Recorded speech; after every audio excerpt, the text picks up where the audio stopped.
Hello everyone. We are approaching full-on seed starting season here in Ohio. So today's short video covers how I make my own homemade seed starting mix. Now this is just a basic recipe. I've been known to tweak my ratios or leave an ingredient or two out just based on what I have at the time. And if you test this recipe, I highly encourage you to get creative, try out different variations, and see what works well for you. Now I start out with my base, and for that I use 2 parts coconut coir or sustainably harvested peat. I've used both with equally good results.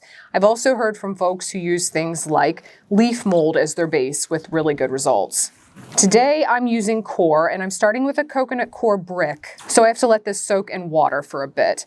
The easiest way I've found to do this is just pop the brick in a bucket, fill it up with water, break it apart as it softens, and allow it to absorb water to the point where it's this nice loose and fluffy consistency. And I'm sure to break up all of the chunks in here before I make my seed starting mix. And the absolute easiest way to do this, I found, is to get a big bin or a tote with a lid and mix everything up in here. That way I can seal it when I'm done and use it as needed.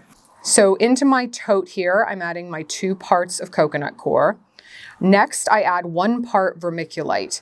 A vermiculite is a mineral which expands when heated and becomes lightweight and porous. This is lovely for adding to seed starting mixes because it both improves water absorption and retention and improves drainage of the soil. Next in is 1 part perlite. Perlite is a volcanic glass which expands or pops like popcorn at high temperatures. This is great for improving drainage. Now you could stop at these first 3 ingredients and have a pretty good mix, but I have the best results when I add 2 more magical amendments. The first is earthworm castings, and I opt for 1 to 2 parts. Finely sieved, good quality compost would work here too. I love earthworm castings because they improve aeration and water retention, and they provide a source of nitrogen that will not burn plants, even my tender young seedlings. And finally, I add a mycorrhizal inoculant. Now, mycorrhizae is a root fungus that grows in symbiosis with plants, where the fungi provide nutrients and water that the plant roots could not normally obtain on their own. In turn, the plants provide sugars or carbohydrates to the mycorrhizae. Now, this is especially important for things like tender young seedlings that don't have a well-developed root system yet that's able to take up a lot of water and nutrients efficiently. Now, the quality of mycorrhizal inoculants vary significantly by manufacturer. I'm not affiliated, but I have had really great luck with Endoboost Premium Mycorrhizal Fungi by Green Eden. It contains 7 strains of endomycorrhizal fungi.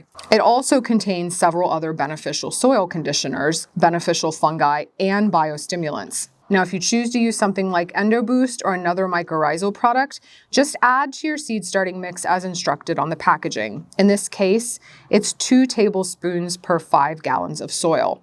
And keep in mind that these are living organisms and have a shelf life. They won't remain active for much longer than a year or 2 in most cases. So I just mix everything up really well, and I'm ready to start sowing seed.